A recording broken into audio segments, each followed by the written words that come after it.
بسم الله الرحمن الرحيم. الحمد لله نحمده ونستعينه ونستغفره ونؤمن به ونتوكل عليه ونعوذ بالله من شرور أنفسنا ومن سيئات أعمالنا من يهده الله فلا مضل له ومن يضلله فلا هادي له ونشهد أن لا إله إلا الله وحده لا شريك له ونشهد أن محمدا عبده ورسوله أما بعد فأعوذ بالله من الشيطان الرجيم بسم الله الرحمن الرحيم اليوم أكملت لكم دينكم وأتممت عليكم نعمتي ورضيت لكم الإسلام دينا صدق الله العظيم وصدق رسوله النبي الكريم الأمين ونحن على ذلك لمن الشاهدين والشاكرين والحمد لله رب العالمين إن الله وملائكته يصلون على النبي يا أيها الذين آمنوا صلوا عليه وسلموا تسليما اللهم صل على سيدنا محمد وعلى آل سيدنا ومولانا محمد وبارك وسلم وسلم عليه الصلاة والسلام عليك يا سيدي يا رسول الله وعلى آلك وأصحابك وسلم عليك يا محبوب رب العالمین۔ سامعین ذی وقار، یہ ماہ ذی الحج ہے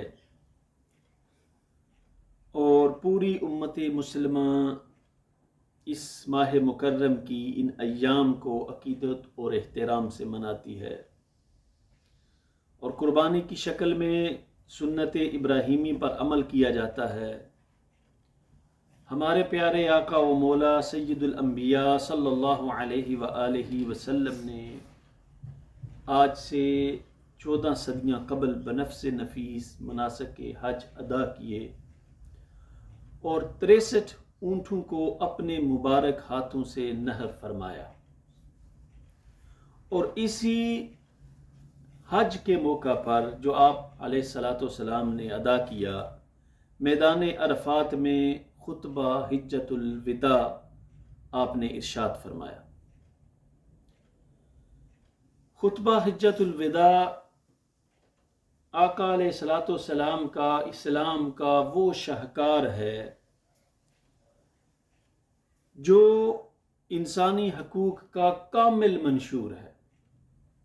آج ساری انسانیت اپنے اور غیر سب اس بات کو مانتے ہیں کہ اس سے جامع انسانیت کا منشور نہیں ہو سکتا۔ انسانی حقوق کا کامل منشور ایک ریاست میں آقا علیہ السلام کے خطبہ حجۃ الوداع سے نہیں ہو سکتا۔ گویا آپ نے ایک کوزے میں دریا کو بند کر دیا، اور پھر جب آپ علیہ السلام نے خطبہ حجۃ الوداع ارشاد فرمایا تو ساتھ ہی قرآن کریم کی یہ آیات مقدسات کا نزول ہو گیا، الیوم اکملت لکم دینکم واتممت علیکم نعمتی، کہ آج ہم نے تمہارے دین کو تمہارے لیے مکمل کر دیا۔ الیوم اکملت لکم دینکم واتممت علیکم نعمتی، اور اپنی نعمت کو تمام کر دیا۔ ورضیت لکم الاسلام دینا، اور تمہارے لیے اسلام کو دین کی حیثیت سے قبول کر لیا۔ گویا قیامت تک اللہ کی بارگاہ میں کوئی دین ہے، کوئی دستور ہے جو عبادت کے لیے قابل عمل ہے تو وہ اسلام ہے۔ یہ اللہ رب العزت نے ارشاد فرما دیا، اذا کان یوم الحج اتی رسول اللہ صلی اللہ علیہ وسلم عرفہ، کہ جب حج کا دن آیا نبی اکرم صلی اللہ علیہ وآلہ وسلم عرفہ میں تشریف لے آئے۔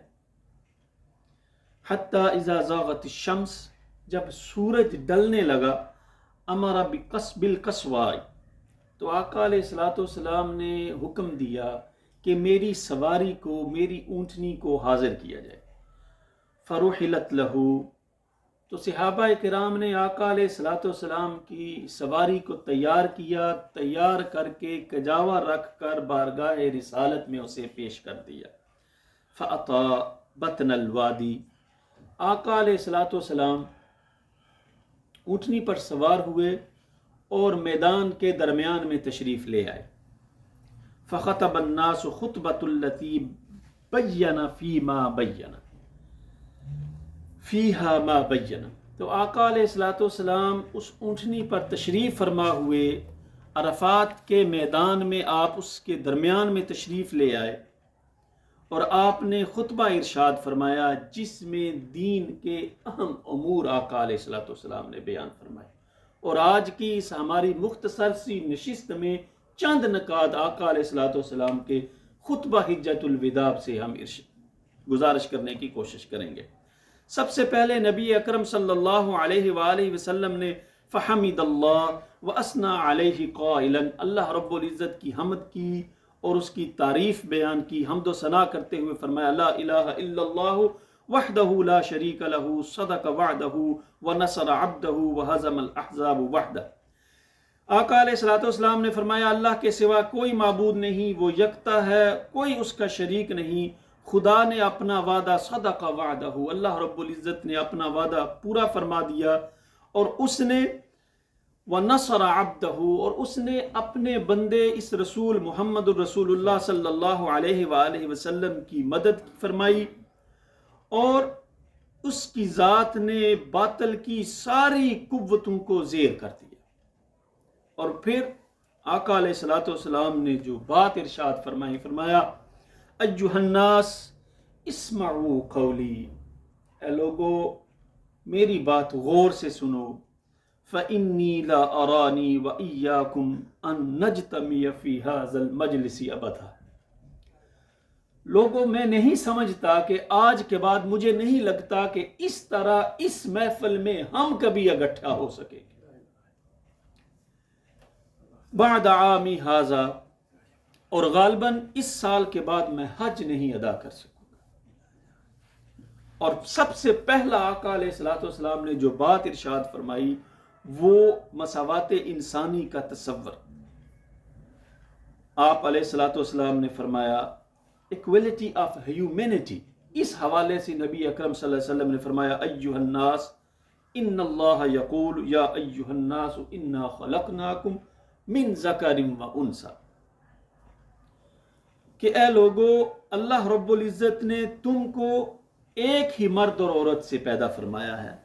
وَجَعَلْنَاكُمْ شُعُوبًا وَقَبَائِلَ لِتَعَارَفُوا، تمہارے درمیان اگر جماعتوں کو اور قبیلوں کو بانٹ دیا ہے تم کو اگر، تو اس کی وجہ یہ ہے لِتَعَارَفُوا، کہ تم ایک دوسرے کو پہچان کر سکو، ایک دوسرے کو پہچان سکو، ایک دوسرے کا تعارف کر سکو. ان اکرمکم عند اللہ اتقاکم، لیکن بزرگی کا معیار اللہ کے ہاں، اس کے قربت کا معیار یہ ہے جو تم میں زیادہ عبادت کرے گا، زیادہ عبادت میں مشقت کرے گا، زیادہ متقی ہوگا، وہ اللہ کی بارگاہ میں زیادہ مقبول ہوگا. فلیس لعربی علی عجمی فضل، کسی عربی کو اجمی پر کوئی فضیلت نہیں ہے.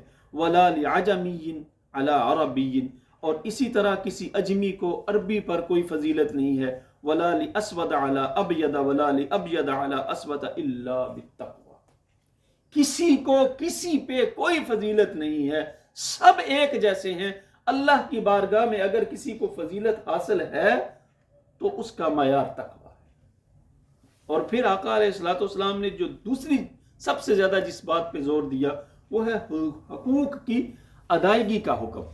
ثم قال یا معشر قریش لا تجیئوا بالدنیا تحملونها على رقابکم. سبحان اللہ. فرمایا اے قریش، اے میرے ارد گرد لوگو، اے میرے قبیلے والو، اس بات کا خیال رکھو کہ جب اللہ کی بارگاہ میں تم پیش ہو تو یہ نہ ہو کہ دنیا کا بوجھ تمہاری گردنوں پہ ہو، اور دوسرے لوگ جب اللہ کی بارگاہ میں پیش ہوں تو وہ نیک اعمال لے کے آ جائیں. اللہ کے ہاں اگر کسی چیز کو پرکھا جائے گا یا کسی چیز کی اہمیت ہے تو وہ کس چیز کی ہے؟ نیک اعمال کی. تو آقا علیہ الصلوۃ والسلام نے فرمایا جو حقوق اللہ ہیں ان کو ادا کرو. فلا اغنی عنکم من اللہ شیئا، میں بھی اللہ کی بارگاہ میں پھر کچھ نہیں کر سکوں گا اگر تم نیک اعمال ایمان لے کے نہ آئے. اور اس کے بعد نبی اکرم صلی اللہ علیہ وآلہ وسلم نے زندگی کا رائٹس آف لائف فرمایا ایھا الناس ان دماءکم واموالکم واعراضکم علیکم حرام. بڑی زبردست اور بڑی عمدہ بات کی. میں لوگوں تمہارے خون و مال اور تمہاری عزتیں ہمیشہ کے لیے ایک دوسرے پر قطعاً حرام کر دی گئی ہیں. ان دماءکم واموالکم واعراضکم علیکم حرام. سب کی عزتیں، سب کے مال اللہ رب العزت نے ہمیشہ کے لیے ایک دوسرے پر حرام کر دی ہیں. یہ نہیں ہو سکتا کہ ایک انسان دوسرے کی عزت کے ساتھ کھلواڑ کرے. اور آج اکثر ہم میں ہوتا ہے نا، ہم کسی کے بارے میں کوئی بات کرتے ہیں، کوئی برائی بیان کرتے ہیں، تو کوئی منع کرے تو اسے اکثر یہ سننے میں آتا ہے، ہم کہتے ہیں کہ یار وہ یہ چیز اس انسان میں پائی جاتی ہے، یہ خامی اس میں پائی جاتی ہے، اس لیے میں بیان کرتا ہوں. تو آقا علیہ الصلوۃ والسلام نے فرمایا اس کی عزت سب پہ حرام ہے، کسی کی عزت کے ساتھ کھیلنا. اور غیبت تو کہتے ہی اسے ہیں ان کان فی شخص ما تقول فقد اغتبتہ. غیبت ہوتی ہی وہ برائی ہے جو عیب کسی انسان میں پایا جائے اور اب اس کے پیٹھ پیچھے ہم اس کا ذکر کریں. مجھ سمیت ہم اکثر فون پہ، گفتگو میں، مجالس میں ایک دوسرے کی غیبت ہانکتے ہیں، اور یہ حرام ہے. وَإِن لَمْ تَكُنْ فِيهِ مَا تَقُولُ. اور اگر وہ عیب انسان میں نہیں پایا جا رہا کوئی اور ہم اس بارے میں بات کر رہے ہیں تو وہ تو غیبت نہ ہوئی، وہ تو بہتان ہوا. فقد حبتہ، پھر تو تم اس پہ بہتان باندھ رہے ہو. اس لیے جو بھی بات کرنی ہو بٹھا کر سامنے بات کی جائے. اور یہی خطبہ حجۃ الوداع بھی ہمیں درس دیتا ہے. اور آقا نے اور ایسے نہیں فرمایا حرام الی ان تلقوا ربکم کحرمت یومکم ھذا.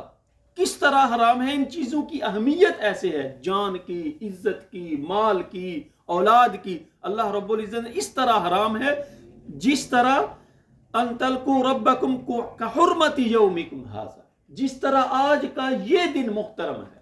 وہ کون سا دن تھا؟ عرفہ کا دن، جس دن آقا علیہ الصلوۃ والسلام نے یہ خطبہ دیا. جس طرح عرفہ کا دن اللہ کی بارگاہ میں محترم ہے، کسی انسان کا مال اور اس کی عزت اسی طرح محترم ہے اللہ کے. کحرمت شہرکم ھذا، جس طرح یہ ماہ ذی الحج محترم ہے ایک اسلامی معاشرے کے لیے، اسی طرح انسان کا مال اور اس کی عزت محترم ہونی چاہیے. وَإِنَّكُمْ سَتَلْقُونَ رَبَّكُمْ فَيَسْأَلُكُمْ عَنْ أَعْمَالِكُمْ. اور جب تم اللہ کی بارگاہ میں پیش ہوگے، جب اللہ سے ملاقات کرو گے تو پھر اللہ رب العزت اس بارے میں تم سے سوال کرے، پوچھا جائے گا تم سے. وہ آقا علیہ الصلوۃ والسلام سے غالباً کئی دفعہ میں نے یہ بات بیان کی ہے کہ قیامت کے دن ترازو پہ جو سب سے وزنی تمہارے اعمال ہوں گے وہ اخلاق حسنہ ہوں گے، اچھے اخلاق یہ ہوں گے. اس لیے اچھے اخلاق کے ساتھ، اچھائی کے ساتھ دوسروں کے ساتھ معاملات کو پیش کرنا چاہیے. اور پھر فرمایا افراد معاشرہ کا حق، ایھا الناس کل مسلم اخو المسلم. سبحان اللہ، ہر انسان کو، ہر مسلمان کو دوسرے کا اللہ رب العزت نے بھائی بنا دیا. آقا علیہ الصلوۃ والسلام نے فرمایا ایک مسلمان دوسرے کا بھائی ہے. وَإِنَّ الْمُسْلِمِينَ اخوۃ، اور مسلمان آپس میں بھائی بھائی ہیں. اور پھر الا کل شیء من امر الجاہلیت تحت قدمی موضوع. آقا علیہ الصلوۃ والسلام نے فرمایا جاہلیت کا سب کچھ میں نے اپنے پاؤں تلے روند دیا ہے. جو بھی لا قانونیت تھی اس کو آقا علیہ الصلوۃ والسلام نے ختم کر دیا. اور پھر ولا يحل لامرئ من اخیہ الا ما اعطاه عن طیب نفس منه. آج اکثر ہوتا ہے کہ ہم معاشرے میں اکثر یہ دیکھا جاتا ہے کہ ایک دوسرے کی چیزوں کو غصب کر لیا جاتا ہے. تو آقا علیہ الصلوۃ والسلام نے فرمایا کسی کے لیے یہ جائز نہیں ہے. ولا يحل لامرئ من اخیہ، کہ وہ اپنے بھائی سے ایسی چیز لے الا ما اعطاه من طیب نفس، کہ وہ اپنی خوشی کے ساتھ، من عن طیب نفس، کہ وہ خوشی کے ساتھ جو بھائی اپنے بھائی کو دوسرے کو چیز دے وہی وہ لے. زبردستی نہ کرے. اور ہمارے معاشرے میں اکثر نہ سے کم و بے 10% تو ایسا ہوتا ہے کہ ہم لڑ جھگڑ کے ایک دوسرے سے معاملات طے کرتے ہیں. فلا تظلمن انفسکم، اور خود ایک دوسرے پر زیادتی نہ کرو. اور اگر ایسا کرو گے تو جب بارگاہ خداوندی میں پیش ہوگے تو پھر اللہ رب العزت کے ہاں اس کا جواب دینا پڑے گا. وَإِنَّكُمْ سَتُلْقُونَ رَبَّكُمْ فَيَسْأَلُكُمْ عَنْ أَعْمَالِكُمْ، جب اللہ کی بارگاہ میں آؤ گے تو پھر اللہ رب العزت اس بابت تم سے سوال کرے گا، یہ سب تم سے پوچھا جائے گا. اور پھر آقا علیہ الصلوۃ والسلام نے فرمایا وَاسْتَوْصُوا بِالنِّسَاءِ خَيْرًا، عورتوں کے ساتھ بہتر سلوک کرو. فَإِنَّهُنَّ عَوَانٍ لَكُمْ لَا يَمْلِكُهُنَّ لِأَنفُسِهِنَّ شَيْئًا، وہ خود کچھ نہیں کر سکتی. لا يملكن لانفسهن شيئا، اور وہ تمہاری وہ پابند ہیں. فاتقوا اللہ فی النساء، عورتوں کے معاملے میں اللہ سے ڈرو. فانکم آخذتموہن بامان اللہ، کہ وہ اگر تمہارے ساتھ رہتی ہیں، تمہاری امان میں ہیں، تو وہ کس وجہ سے ہیں؟ وہ اللہ کی نام کی وجہ سے ہیں. اللہ کے نام پہ وہ تمہاری بیوی بنی. اور پھر واستخلفتم فروجہن بکلمات اللہ، اور ایسے ہی اللہ کے نام پہ ہی وہ تمہارے لیے حلال ہوئی ہیں. تو اس لیے وَاسْتَوْصُوا بِالنِّسَاءِ خَيْرًا، میں تمہیں ان کے ساتھ بہتر سلوک کی وصیت کرتا ہوں. اور ایسے ہی آقا علیہ الصلوۃ والسلام نے فرمایا خیرکم خیرکم لأہلی وأنا خیرکم لأہلی، تم میں بہترین انسان وہ ہے جو اپنے اہل و عیال کے لیے بہتر ہے. آج ہمارے اندر جب اکثر گفتگو میں یا مجالس میں پتہ چلتا ہے ایک انسان بظاہر تو بہت اچھا ہے، مجلس میں بہت اچھی گفتگو کرتا ہے، دوستوں کے ساتھ بہت اچھا ہے، لیکن گھر کے مسائل پہ جب وہ بات کرتا ہے تو مشکلات کا شکار ہے. کیوں؟ اس کی وجہ کہ ہم نے اپنے گھر میں اس ماحول کو سنت کے مطابق اور آقا علیہ الصلوۃ والسلام کے احکامات کے مطابق ڈالنے کی کوشش نہیں کی. یقین کیجئے جتنے بھی گھر کے گھریلو مسائل ہیں جو بھی ہیں، اس کی سب سے بڑی وجہ دین سے دوری ہے. بچوں کے جتنے بھی مسائل ہیں، جتنے بھی پریشانیاں ہیں، سب سے بڑی وجہ یہ ہے کہ جتنا آپ دین سے، قرآنی تعلیمات سے، مسجد سے دور ہوتے جائیں گے اتنے زیادہ مسائل گھر کے اندر آتے ہیں. آپ کے معاشرے میں، آپ کی زندگی میں، آپ کے بچوں میں یہ چیزیں آتی جائیں گی. اور جتنا زیادہ احکامات الہیہ اور آقا علیہ الصلوۃ، یہ ایک خطبہ حجت الوداع یہ لے لے، اسی کو پڑھ کے اسی پہ عمل کرنے کی کوشش کریں. یہ چند پیجز کا یہ خطبہ ہے، یقین کیجئے زندگی گلزار بن جائے. اور پھر مصطفیٰ کریم صلی اللہ علیہ وآلہ وسلم نے ارشاد فرمایا وَإِنَّكُمْ تَسْأَلُونَ عَنِّي فَمَاذَا أَنْتُمْ قَائِلُونَ، اے لوگو تم میں سے میرے بارے میں خدا کے ہاں سوال کیا جائے گا. قَالُوا نَشْهَدُ إِنَّكَ قَدْ أَدَّيْتَ الْأَمَانَةَ وَبَلَّغْتَ الرِّسَالَةَ، کیا جواب دو گے؟ لوگوں نے جواب دیا ہاں، ہم اس بات کی شہادت دیں گے کہ آپ نے امانت ہم تک پہنچا دی. وہ امانت کیا ہے؟ وہ دین کی امانت ہے جو ہم تک پہنچا دی گئی، اور آپ نے حق رسالت ادا فرما دیا. قد ادیت الامانہ وبلغت الرسالہ. اور پھر فقال رسول اللہ صلی اللہ علیہ وسلم بأصبعہ الشابۃ یرفعها الى السماء، آقا علیہ الصلوۃ والسلام نے اپنی انگلی کو آسمان کی طرف بلند کیا اور پھر فرمایا اللہم اشہد اللہم اشہد اللہم اشہد، اے اللہ تو گواہ ہے میں نے اپنا حق ادا کر دیا.